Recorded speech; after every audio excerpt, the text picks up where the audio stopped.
Welcome to Boolean trader. दोस्तों, आज की इस वीडियो में हम समझने वाले हैं यहाँ पर एक प्रॉफिटेबल ट्रेडर बनने के लिए आपको मार्केट में क्या क्या सीखना होता है एंड वहाँ पर आपको किस किस चीज़ पर मेन फोकस करना होता है, उसके ऊपर हम आज की क्लास में बात करेंगे। बहुत सारे लोग ये गलती करते हैं कि उन्हें पता ही नहीं होता सर मार्केट में हमें क्या सीखना है एंड मार्केट में क्या क्या चीज़ें होती हैं। ठीक है, अभी हम स्टार्टिंग से पॉइंट टू पॉइंट में आपको बताऊंगा सर आपको ये पॉइंट कवर करने हैं एंड आप उसके बाद यहाँ पर मार्केट में ट्रेडर बन जाएंगे। तो चलिए सबसे पहले यहाँ पर पॉइंट को कवर करते हैं। सबसे पहले आपको सीखना होता है मार्केट एनालिसिस।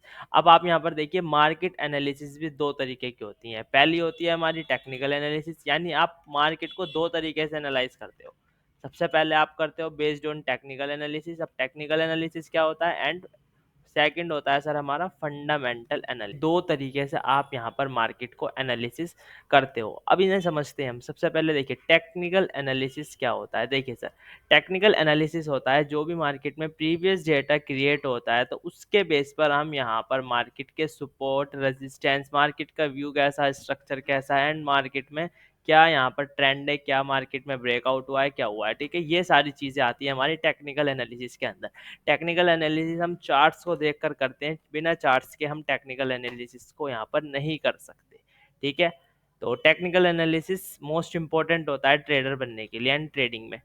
सेकंड होता है सर हमारा फंडामेंटल एनालिसिस। अब फंडामेंटल एनालिसिस क्या होता है, देखिए सर फंडामेंटल एनालिसिस होता है यहाँ पर हमारा कि सर मार्केट में जो भी आप स्टॉक्स लेते हो या फिर आप स्टॉक्स को बाय करते हो, उस स्टॉक्स ने पर्टिकुलर प्रीवियस ईयर या फिर 10 साल में कितना रिटर्न दिया, मार्केट क्या बनाती है, यानी जो स्टॉक्स आप बाय कर रहे हो वो स्टॉक्स किस चीज से रिलेटेड है। फंडामेंटल होता है कि कंपनी की ग्रोथ क्या आती है, कंपनी क्या बनाती है, कंपनी के कैसा ग्रोथ है या फिर उसका सीईओ कौन है। ये सारी चीजें यहाँ पर मैटर करती हैं आपके फंडामेंटल एनालिसिस में।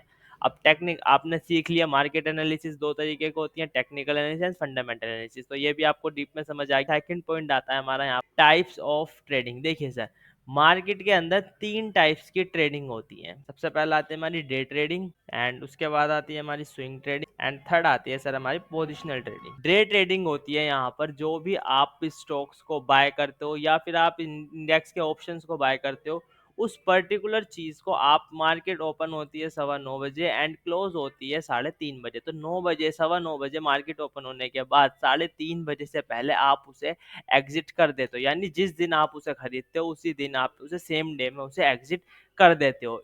डे ट्रेडिंग करने के लिए हमें चाहिए होता है टेक्निकल एनालिसिस। बिना टेक्निकल के आप डे ट्रेडिंग नहीं कर सकते। डे ट्रेडिंग करना बिल्कुल इम्पॉसिबल है without technical analysis. Technical analysis most important है डे ट्रेडिंग में। डे ट्रेडिंग में फंडामेंटल की हमें कोई भी ज़रूरत नहीं होती, लेकिन हाँ बस हमें इतना होना चाहिए कि सर इस पर्टिकुलर स्टॉक में वॉल्यूम है। अगर आप स्टॉक्स में बाय करते हो, अदरवाइज आप इंडेक्स में करते हो तो उसमें वॉल्यूम रहती है, उसमें हमें फंडामेंटल चेक करने की कोई ज़रूरत नहीं होती। अब आती है सर हमारी स्विंग ट्रेडिंग। सेकंड बात ये स्विंग ट्रेडिंग। देखिए स्विंग ट्रेडिंग होती क्या है।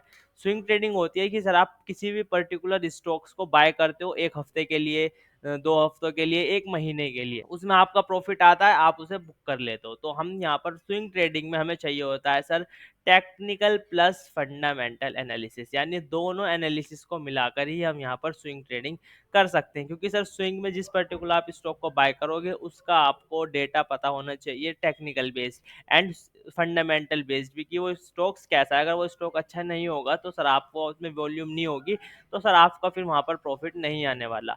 एंड थर्ड आता है सर हमारा पोजिशनल ट्रेडिंग। पोजिशनल ट्रेडिंग में आती है हमारी इन्वेस्टमेंट एंड यहाँ पर ओनली ओन हमें चाहिए होता है फंडामेंटल एनालिसिस में। टेक्निकल का कुछ काम नहीं होता इसमें, बस हमें कोई भी पर्टिकुलर स्टॉक्स को देखना होता है वो क्या बनाती है, कैसे बनाती है एंड उसका ग्रोथ कितनी है। उसको देखते हुए हम अपने पैसे को पोजिशनल ट्रेडिंग में लगा देते हैं, जिसे आप इन्वेस्टमेंट भी बोलते हो, 1-2 साल के लिए, 10 साल के लिए। हमारा risk management and risk management के भी यहाँ पर 3 पॉइंट होते हैं। चलिए बात करते हैं। पहला पॉइंट होता है सर हमारा stop loss and take profit. Second होता है पोजीशन साइज एंड थर्ड होता है सर हमारा यहाँ पर रिस्क रिवॉर्ड रेशियो। ये सारी चीजें हमारी यहाँ पर रिस्क मैनेजमेंट के अंदर आती हैं।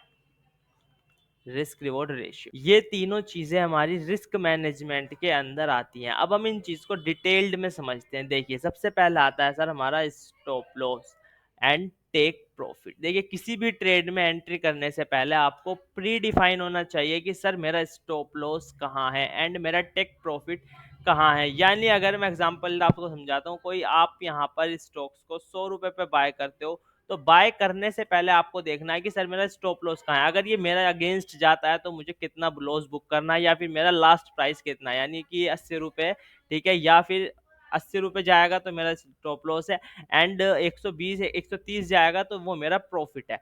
यानी अगर कोई प्राइस 100 रुपए से 130 जाता है तो भी मैं बुक कर लूंगा, अगर वो 80 रुपए आता है तो भी मैं बुक कर लूंगा।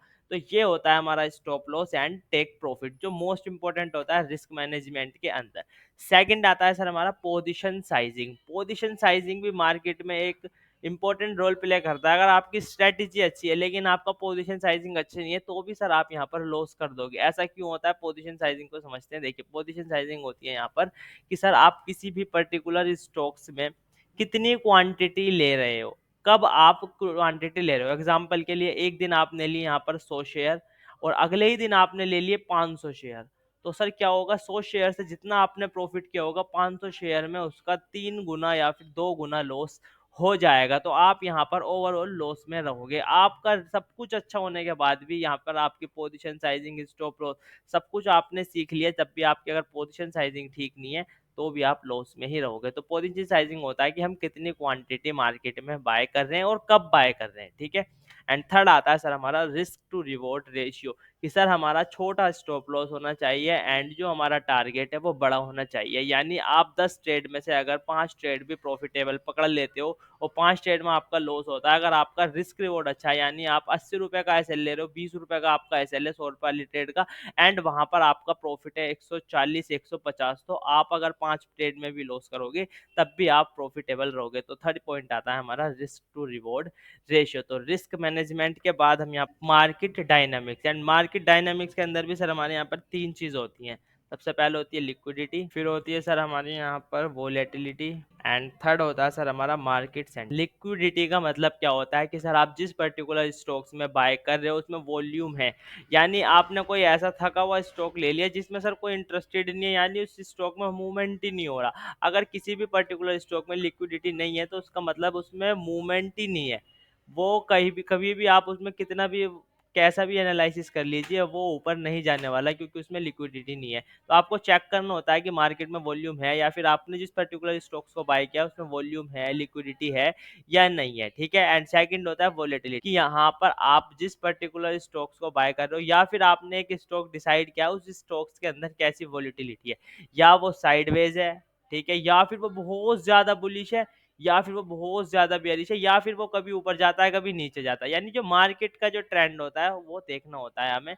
वोलेटिलिटी में आपको पता लग जाता है कि सर मार्केट में अभी मोमेंटम हाई है या फिर मोमेंटम लो है, ठीक है, ये वोलेटिलिटी बताती है। एंड मार्केट सेंटीमेंट में आपको मार्केट का ट्रेंड पता चलना चाहिए कि मार्केट का ट्रेंड कैसा है, बड़े टाइम फ्रेम पर मार्केट का ट्रेंड कैसा है। तो ये होता है हमारा मार्केट सेंटीमेंट। लेकिन अब आप जब बाय सेल करने जाओगे तो उसके लिए आपको क्या चाहिए होगा, तो हमें चाहिए होता है trading platform, trading account and charting view. Stocks को बाय करोगे तो किस चीज में करोगे, डायरेक्ट तो बाय नहीं कर सकते, आपको चाहिए होता है ट्रेडिंग अकाउंट। तो बेस्ट ट्रेडिंग अकाउंट हमारे पास है एक एंजल वन, जिसकी लिंक डिस्क्रिप्शन में, आप जाइए और वहां से अपना ट्रेडिंग अकाउंट ओपन कर लीजिए, ठीक है। एंड एक होता है हमारे पास चार्टिंग सॉफ्टवेयर, कि आप जो चार्ट वॉच करोगे वो किस सॉफ्टवेयर के अंदर वॉच करोगे। तो सबसे ज्यादा बेस्ट सॉफ्टवेयर जो है वो है हमारे पास ट्रेडिंग व्यू, जो मैंने अभी करंट ओपन किया हुआ है, ये देख सकते हो आप।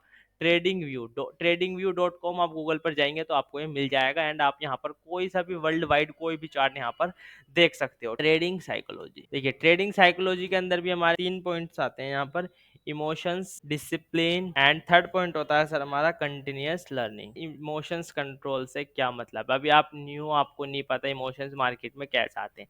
एग्जांपल के लिए सर यहाँ पर आप कोई पर्टिकुलर स्टॉक को बाय करते हैं एंड उसमें लॉस चलता है, आपको लगेगा सर यहाँ पर इसे एग्जिट कर दूं, डर लगेगा, लेकिन आपको ऐसा नहीं करना, आपको अपने इमोशंस को कंट्रोल करना है। एंड जब वो ट्रेड प्रॉफिट में होगी, आपको लगेगा सर प्रॉफिट को बुक कर लेता हूँ यहाँ पर, कहीं मेरा प्रॉफिट चला ना जाए, लेकिन आपको अपने टारगेट का वेट करना है, इसे बोलते हैं हम इमोशंस। जब भी आप ट्रेड बाय सेल करते हो तो आपको इमोशंस आते हैं कि सर यहाँ पर होल्ड करूँ क्या करूँ, इन इमोशंस को आपको कंट्रोल करना होता है ट्रेडिंग साइकोलॉजी को इंप्रूव करने के लिए। सेकंड होता है सर हमारा डिसिप्लिन, जैसे एग्जांपल के लिए आप दिन की 2 से 3 ट्रेड करोगे डिसिप्लिन के साथ, उससे ज्यादा नहीं करोगे, ओवर ट्रेड नहीं करोगे, तो इसे बोलते हैं मार्केट डिसिप्लिन। एंड थर्ड आता है कंटिन्यूअस लर्निंग। कंटिन्यूअस लर्निंग से होता है कि आप डेली बेसिस पर क्या कर रहे हो, आपने यहाँ पर कैसे एंट्री ली थी, कैसे एग्जिट किया, जर्नलाइज कीजिए, अपने आप को जर्नलाइज कीजिए कि सर यहाँ पर मैं कितना ज़्यादा मार्केट के साथ डिसिप्लिन हूँ, यहाँ पर मेरा सेटअप क्या है एंड यहाँ पर मैं एंट्री किस बेस पे करता हूँ, मैंने गलती क्या की, आज मेरे इमोशंस आ गए थे। ये आपको डेली बेसिस पर ट्रैक करना होता है। ट्रेड लेने के बाद आपको जर्नलाइज़ करना होता है, इसीलिए हमें यहाँ पर कंटीन्यूअस लर्निंग मोस्ट इम्पोर्टेंट होती है। तो सर ये हमारे 6 पॉइंट्स मार्केट में आपको प्रॉफिटेबल ट्रेडर बना देंगे एंड इन 6 पॉइंट्स के अलावा मार्केट में आपको कुछ और सीखने की ज़रूरत नहीं है। अगर आपने एक बार इन सब पॉइंट्स पर मास्टरी कर ली तो आप यहाँ पर एक प्रॉफिटेबल ट्रेडर की कैटेगरी में आ जाएंगे। तो ये सारी चीज़ें आपको यहाँ पर मार्केट में सीखनी होती है। तो ये सारी चीज़ें आप सीखिए एंड डेफिनेटली यहाँ पर आप प्रॉफिटेबल ट्रेडर बन जाएंगे। Have a nice day, nice journey.